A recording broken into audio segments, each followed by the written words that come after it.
온천교회 성도 여러분, 지난밤 잘 주무셨습니까? 코로나로 이렇게 또 건강이 어려운 분들이 많으신데 우리 하나님께서 사랑하시는 자에게 잠을 다하여 주실 줄 믿습니다. 혹시 주무시면서 이렇게 꿈을 꾸시지는 않으셨습니까? 이 한국 분들이 그 꿈을 꾸는데 크게 한 세 종류가 있다고 합니다. 첫 번째가 길을 헤매는 꿈이 많답니다. 그런 꿈 꿔보셨죠? 두 번째가 누군가 이렇게 나타나서 대화를 하는 꿈이 많답니다.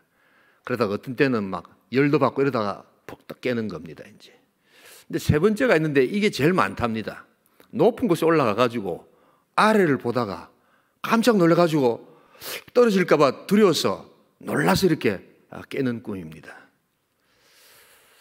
이 꿈이라는 것을 어떤 인간의 잠재된 의식의 발로다라고 이렇게 우리가 정의 내린다면 아마 우리 한국 분들은 이 떨어지는 것에 대한 굉장한 공포가 있으실 것 같아요.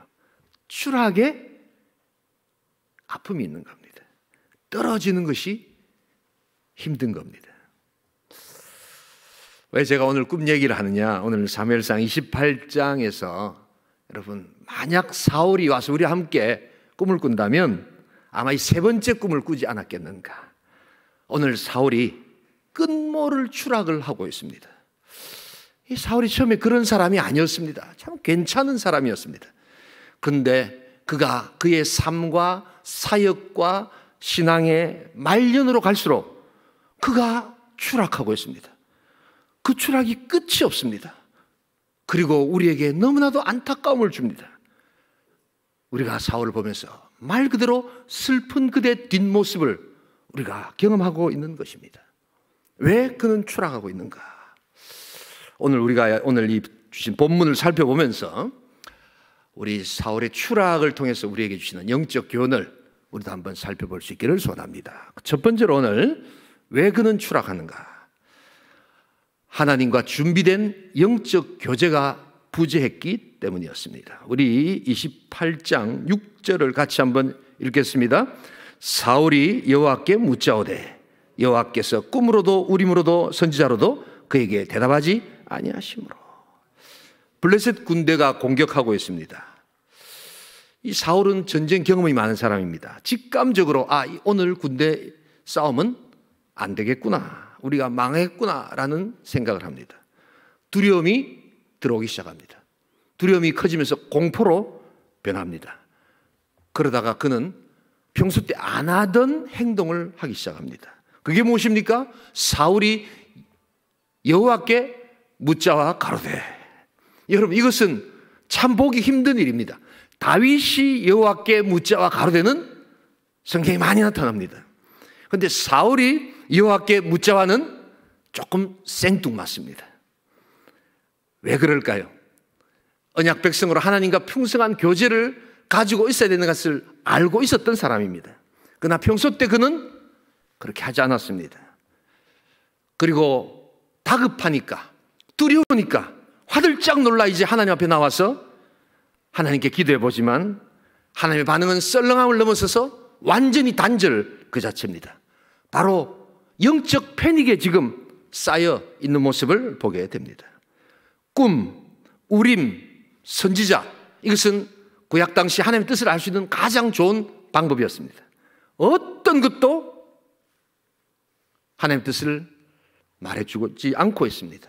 바로 그래서 이것이 히브리어의 강한 삼중부정, 그 다윗의 절망을 오늘 이야기하고 있는 것입니다. 영과 육의 깊은 고뇌와 좌절을 느낍니다. 그리고 그는 추락하고 있습니다. 여러분, 왜 이럴까요? 왜 이런 모습이 나타날까요? 말 그대로 그의 영적 상태가 이게 평소 실력 전부라는 것입니다. 전혀 준비된 영적인 관계가 없었다는 것입니다. 여러분, 그렇기 때문에 우리들도 마찬가지입니다. 어떤 큰 문제가 닥치고 영적인 어떤 아픔과 삶에 다급한 문제가 있을 때 여러분, 우리는 많은 경우 문제나 상황을 봅니다만 우리 언약 백성은 먼저 더 점검해야 될 것은 내가 평소 하나님과 풍성한 관계를 맺어왔는가를 먼저 점검해 보아야 합니다. 여러분, 바닷가에 썰물이 쭉 빠져나가면 누가 준비된 수영복을 입고 수영을 했는지, 대충 벌거벗고 수영을 했는지 금방 알 수 있게 됩니다. 수치를 당할 뿐입니다. 하나님은 저와 여러분들이 하나님께 나와 매일매일 교제하기를 원하시는 하나님이신 줄 믿습니다. 이 평소 실력이 쌓여서 우리가 고난 가운데 그것을 이겨내는 능력을 얻게 된다는 것입니다. 우리 다 함께 창세기 3장 9절로 10절을 같이 한번 읽겠습니다. 여호와 하나님이 아담을 부르시며 그에게 이르시되 내가 어디 있느냐? 이르되 내가 동산에 사나이의 소리를 듣고 내가 벗었으므로 두려워하여 숨었나이다. 아담이 선악과를 따먹고 바로 신라곤의 아픔을 경험하면서 하나님과 대화하고 있는 장면입니다. 하나님이 아담에게 찾아오셨습니다. 물어보십니다. 네가 어디 있느냐? 장소를 물어보는 것이 아닙니다. 하나님은 무소부지하신 분이십니다. 저기서 내가 어디 있느냐는 것은 왜 네가 나와 풍성한 교제를 맺었던 것을 끊고 있느냐라는 교제 회복을 간절히 원하시는 하나님의 목소리입니다. 아담은 하나님과의 교제를 떠나서 자유로움을 누리려고 했습니다. 그러나 떠나서 그가 하나님을 멀리할 때 그는 벗었음을 알게 되었고 그 결과 그는 영혼의 깊은 공포와 아픔을 느끼면서 내가 두렵습니다 라고 이야기하는 겁니다. 여러분, 이 하나님의 모략이라는 책을 쓴 달라스 윌러드라는 미국의 유명한 신학자가 계십니다. 이제는 소천을 하셨는데요, 그가 하나님의 음성이라는 책에서 이런 이야기를 합니다. 하나님의 음성을 듣는다는 것은 하나님의 음성의 어떤 역설과 순환의 모습이다, 이렇게 이야기합니다. 쉽게 말하면 이게 평소 때 관계를 잘 갖고 가는 사람은 이게 어려움이 와도 이게 크게 어려움이 느껴지지 않는다는 겁니다. 그러면서 금방 일어서서 넘어가니까 그것이 또 평소에 어떤 생활에 자극이 되어서 이게 영적 선순환이 일어나는데, 이 평소 실력이 안 돼 있고 평소 교제가 안 돼 있는 사람들은 조금만 어려움이 오면 그것이 크게 느껴지면서 거기서 블락을 당하면서 그 다음에 또 평소에 어떤 영적 어떤 교제가 안 되어지면서 영적 악순환이 온다는 겁니다. 그는 이야기합니다. 하나님의 음성을 듣는다는 것은 특별한 것이 아니다. 바로 한 지점과 시점이 아닌 하나님과의 풍성한 관계를 갖고 나가면서 얻는 기쁨과 놀라운 은혜의 연속이다, 이렇게 이야기를 합니다. 여러분, 하나님의 풍성한 은혜가 여러분들의 삶 가운데 있기를 소원합니다. 여러분들이 하나님과의 교제 가운데 있기를 소원합니다. 여러분 그렇지 않으세요? 잘 아는 사람인데 그동안 한동안 아무 연락도 없다가 갑자기 전화가 옵니다. 돈 좀 빌려주세요. 기분 좋으세요? 돈도 없지만 있어도 우리 온천교 성도님들 빌려주실 줄 믿습니다. 저는 안 빌려줄 것 같아요. 보니까 그동안 아무 소리 안 했는데, 물론 그가 힘들고 어렵기 때문에 오죽했으면 나한테까지 전화를 했겠나라고 할지 모르지만 사람 사는 게 그런 게 아니잖아요. 평소 때 교제가 없었는데 힘들다고 전화하는 것, 마치 사울이 다급하게 하나님을 찾지만 꿈으로도 우림으로도 선지자로도 우리 하나님은 대답하시지 않는다는 것을 보게 됩니다. 자주 매일매일 날마다 하나님과 교제하는 영적 기본기를 든든하게 갖춰갈 수 있기를 소원합니다. 여러분, 조금이라도 매일매일 말씀을 읽으세요. 그리고 아침에 일어나면 우리 온천장에 좋은 공기 마시면서 뚜벅뚜벅 우리 교회당으로 걸어와서 하나님께 새벽 기도 드리고 하나님과 찬송하면서 어제 있었던 슬픔, 아픔, 기쁨 다 내어놓고 하나님 앞에 기도하고 찬양하는 여러분, 그런 시간들, 때로 올 수 없다면 영상을 통해서라도 우리 하나님을 생각하며 같이 노래 부르는 시간들, 여러분 삶의 염려와 우울증과 그 모든 것들이 바로 이런 평소 기본적인 하나님과의 관계가 소홀히 될 때 나타나는 현상이라는 것을 여러분 잊지 말아야 합니다. 찬송 부르면서 하나님을 만나면서 여러분 준비된 하나님과의 교제가 있기를 소원합니다. 어떤 어려움이 와도 우리는 그것을 이겨내는 영적 선순환의 길로 갈 수 있다는 것을 기억하면서 왜 사울이 추락했는가? 준비된 하나님의 교제가 부재했음을 알고 우리는 더 풍성히 매일매일 하나님과 교제하시는 복된 성도 될 수 있기를 주님의 이름으로 축복합니다. 두 번째로 왜 오늘 사울은 추락하고 있는가? 준비된 한가 영적 교제가 부재했고, 두 번째는 불순종이 누적되었기 때문입니다. 우리 다 함께 7절을 같이 한번 읽겠습니다. 사울이 그의 신하들에게 이르되 나를 위하여 신접한 여인을 찾으라. 내가 그리로 가서 그에게 물으리라 하니 그의 신하들이 그에게 이르되 보소서 엔돌에 신접한 여인이 있나이다. 이 사울의 영적인 문제는 한마디로 불순종입니다. 그런데 이 불순종이 이제 누적되고 있음을 보아야 합니다. 사울의 일생을 통해서 나타나는 세 가지 아주 치명적인 불순종이 있죠. 첫 번째가 뭡니까? 사울이 제사장의 특권이었던 제사를 그가 가로채기 시작했습니다. 이것은 큰 불순종이었습니다. 두 번째는 하나님께서 아말렉 족속을 진멸하라고 했지만 그는 선택적 구제를 해줬습니다. 자기가 보고 괜찮다 싶으니까 요 사람, 요 물건은 진멸하지 않았습니다. 큰 불순종이 두 번 반복되었습니다. 그런데 오늘 폭발하고 맙니다. 바로 세 번째, 가지 말아야 될 곳, 그리고 앉지 말아야 될 그 자리, 바로 엔돌에 신접한 여인을 그가 찾아가서 쉽게 말하면 점을 보기 시작했다는 것입니다. 우리 역대상 10장 13절로 14절이 사울을 어떻게 칭하고 있는가, 사울이 왜 이렇게 영적으로 또한 육적으로 망하게 됐는가 이야기하고 있습니다. 함께 읽겠습니다. 사울이 죽은 것은 여호와께 범죄하였기 때문이라. 그가 여호와의 말씀을 지키지 아니하고 또 신접한 자에게 가르치기를 청하고 여호와께 묻지 아니하였으므로 여호와께서 그를 죽이시고 그 나라를 이새의 아들 다윗에게 넘겨주셨더라. 신접한 여인에게 가르쳐 주기를 청하고. 여러분, 얼마나 이것이 어리석고 언약 백성의 왕으로서 해서는 안 될 짓인가. 여러분, 무엇보다도 오늘 이 엔돌이라는 지역으로 가고 있는 사울의 이 무책임한 행동을 여러분 한번 살펴볼 필요가 있습니다. 한번 지도를 한번 보시겠습니다.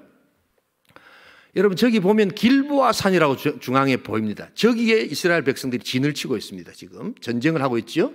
그리고 이제 블레셋 군이 아벡이라는 곳에서 올라와서 수넴에 진을 쳤다고 오늘 본문이 이야기를 합니다.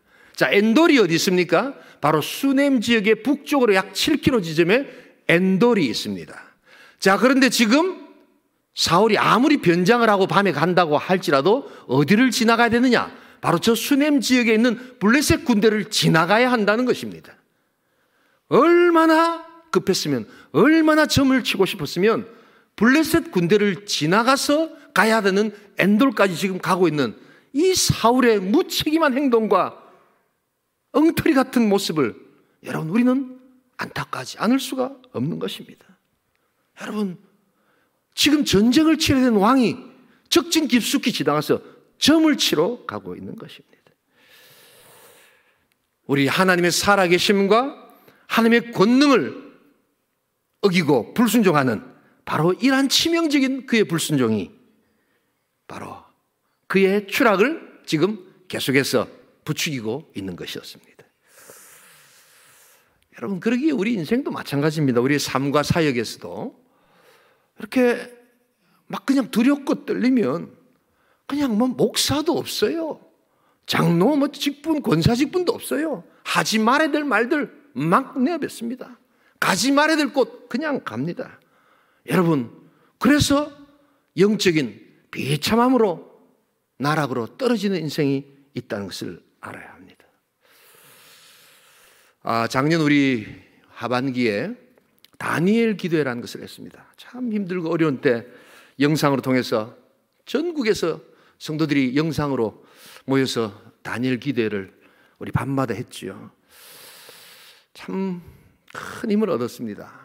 그래서 요사이는 한국교회가 매년 하반기에는 이 다니엘 기도회로 다 하나가 된다, 이럴 정도로 큰 은혜가 되었던 시간입니다. 근데 여러분, 이 다니엘 기도회 한 3년 전인가로 기억이 됩니다.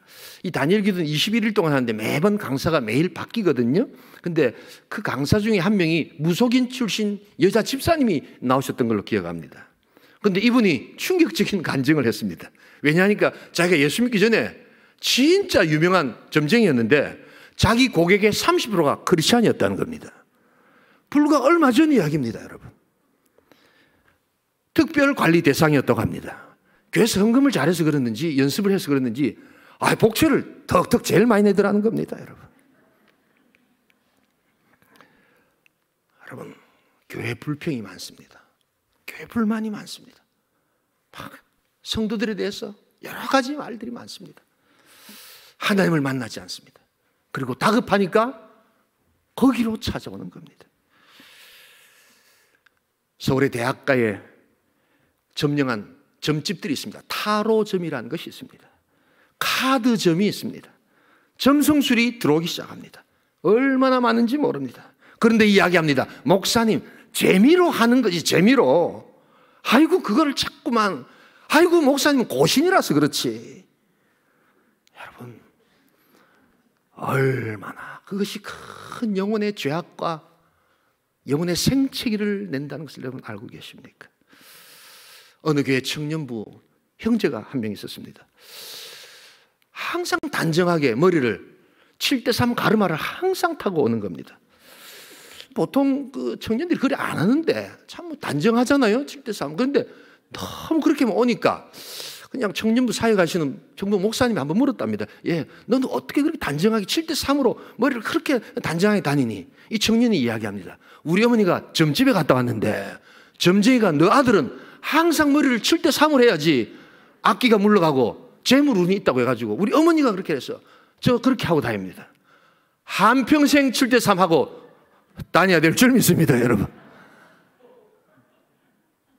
여러분, 그게 오늘 교회들의 실상입니다. 오늘 청년들의 실상입니다. 여러분, 어떤 분들은 이런 분들이 있어요. 여러분 어떻게 생각하세요? 저보고 서울에 있을 때도 비행기에서 내리면 서울시역에 막 그냥 벌건 십자가 불이 많고 막 이러면서 나는 그게 너무 기쁠 줄 알았는데 그걸 그렇게 싫어하시는 거예요. 그래서 십자가 불이 많고 막 이러면서 십자가 많은 게 여러분 기분 나쁘세요? 근데 그런 분들이 계십니다. 나는 굉장히 좋던데.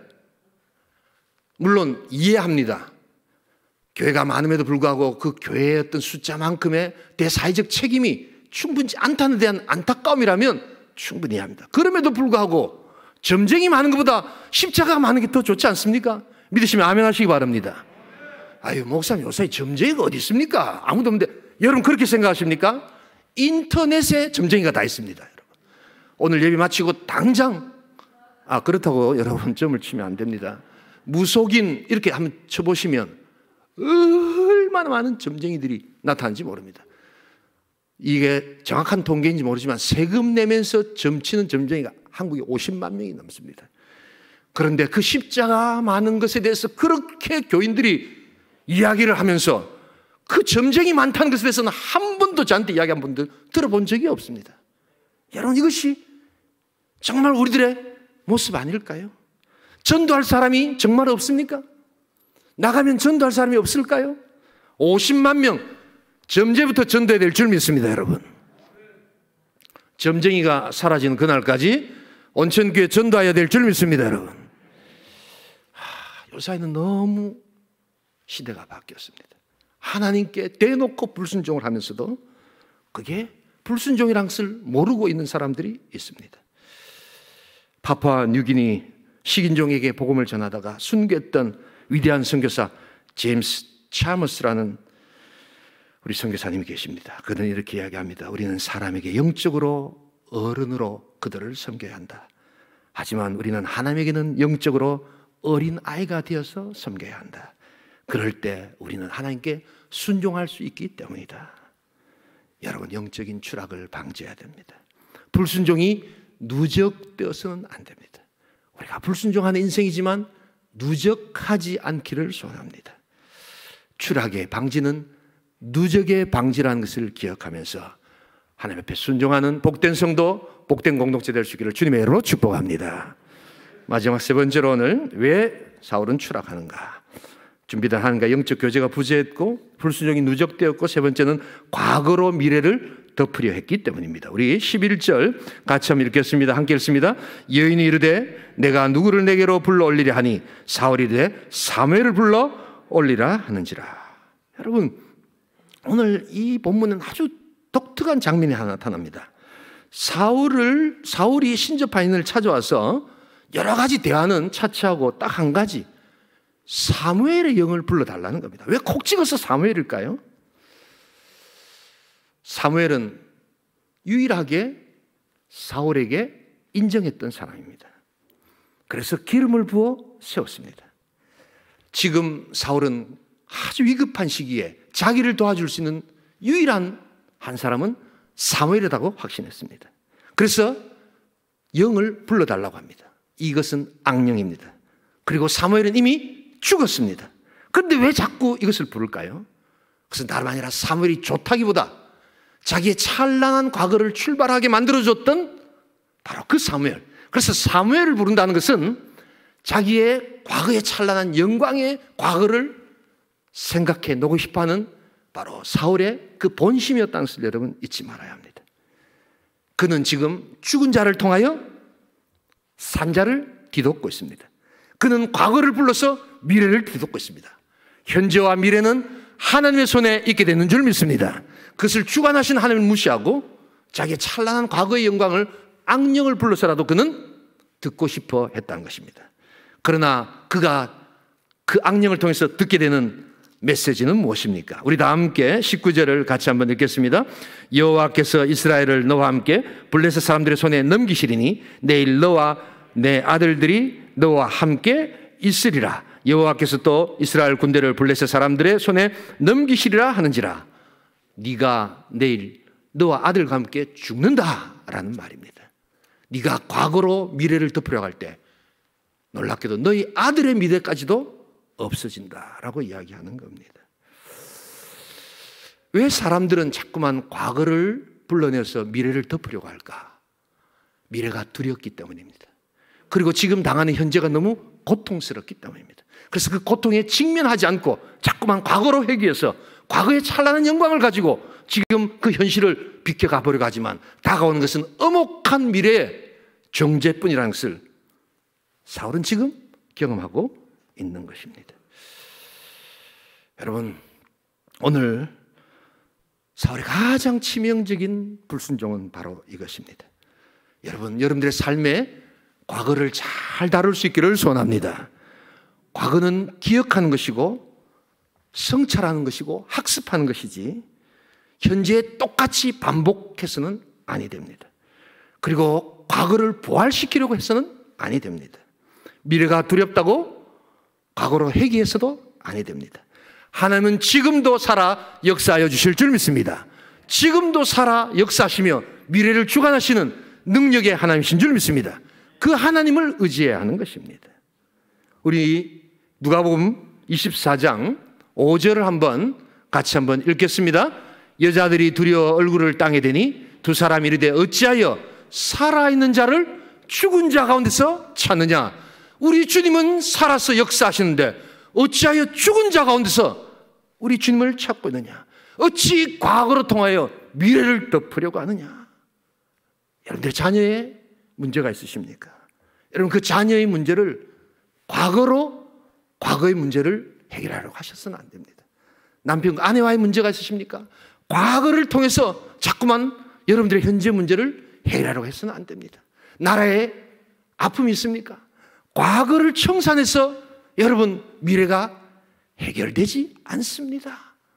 과거로 미래를 덮어서는 아무것도 되지 않습니다. 오직 현재와 미래를 주관하시는 살아계신 하나님께 우리가 성찰하며 하나님 앞에 나아가서 이 놀라운 하나님의 능력으로 시대를 하나님 이끌어 주시옵소서, 하나님의 비전을 보게 하시옵소서 라고 할 때 비로소 하나님은 과거를 통하여 일하시는 능력이 되실 줄 믿습니다. 여러분, 사역은 그렇게 해야 합니다. 과거가 여러분들의 삶에 디딤돌이 되도록 하나님 앞에 구할 수 있기를 소원합니다. 과거가 여러분들의 삶에 걸림돌이 되지 않도록 하나님 앞에 구할 수 있기를 소원합니다. 왜냐하면 하나님은 현재와 미래를 주관하시는 분이시기 때문입니다. 악령을 통하여 죽은 사무엘의 영을 통하여 미래를 덮으려고 시도하는 그 모든 시도는 또 다른 죽음으로 끝날 것입니다. 자기 삶의 과거를 디딤돌로 이용해서 승리한 한 사람을 소개하면서 설교를 마치려고 합니다. 그 사람은 바로 징기스칸이라는 사람입니다. 징기스칸의 전기를 읽어본 적이 있습니다. 그는 거기서 그렇게 이야기를 합니다. 집안이 나쁘다고 탓하지 말라. 나는 9살 때 아버지를 잃고 마을에서 추방되었다. 가난하다고 좌절하지 말라. 나는 들쥐를 잡아먹으면서 연명했고 목숨을 건 전쟁은 내 삶의 일상처럼 찾아왔다. 배운 것이 없다고 힘이 없다고 탓하지 말라. 나는 내 이름을 쓸 줄도 몰랐지만 남의 말을 경청함으로 현명해지는 법을 배웠다. 적은 밖에 있는 것이 아니라 내 안에 있다. 적은 나의 과거이지 미래가 아니다. 고통의 과거를 깡그리 쓸어버릴 때 나는 태무진이 아니라 징기스칸으로 다시 태어났다. 우리 하나님 안에서 여러분들의 과거가 걸림돌이 아니라 디딤돌이 될 수 있기를 주님의 이름으로 축복합니다. 과거로 미래를 덮으려고 해서는 안 됩니다. 그것의 결과는 또 다른 죽음이라는 것을 알아야 합니다. 매일매일 준비된 영적 교제를 하나님께 드리십시오. 조금이라도 좋습니다. 꾸준하게 하나님을 만나십시오. 그리고 하나님과 교제할 때 어떤 어려움 가운데도 하나님 그것을 극복할 수 있는 더 큰 힘을 더하여 주실 줄 믿습니다. 하나님 말씀에 불순종할 수 있습니다. 누적되지 않도록 돌이키십시오. 악령을 접하지 말아야 합니다. 악령의 음성을 듣지 말아야 합니다. 악령이 부르는 무속과 무당의 점과 같은 그러한 행위를 당장 멈춰야 합니다. 그리고 하나님의 말씀으로 돌아와야 합니다. 그리고 과거가 미래를 덮지 않도록, 그래서 과거가 미래의 디딤돌이 되도록 현재와 과거와 미래 모든 것의 주관자 되시는 하나님의 섭리와 계획을 믿으며 하나님 앞에 나아가시는, 그래서 여러분들 삶의 영적 추락을 방지하고 더 높이 독수리처럼 날아오르시는 복된 공동체, 복된 성도 될 수 있기를 주님의 이름으로 축복합니다. 우리 시간 한번 기도하기를 원합니다.